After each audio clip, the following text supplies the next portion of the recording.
Dahil sa pagmamasid ni anak sa Encantadia, nalaman ni Metena ang tungkol sa pagkatao ni Cassiopeia na naging reyna ito ng Lereo at ngayon naging bataluman na. Ginawang alipin si Metena ni Arceus. Inaawitan ni Metena si Arceus kapag pagod ito kagaling sa paghanap na kanyang makakain.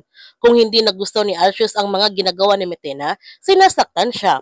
Kaya nagtitiis ng husto si Metena sa kalupitan ni Arceus. Hanggang dumating si Aether sa kanya.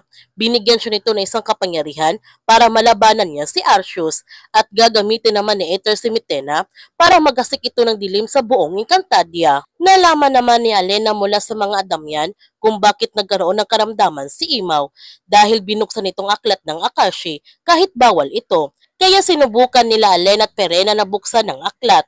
Ngunit nabigo sila dahil sobrang makapangyarihan ng aklat ng Akashi. Habang si Cassiopeia, nararamdaman na niya ang kanyang kamatayan. Kaya huwag natin palalapasin ang kapanapanabik ng mga tagpo sa Encantadia Chronicles Sangre.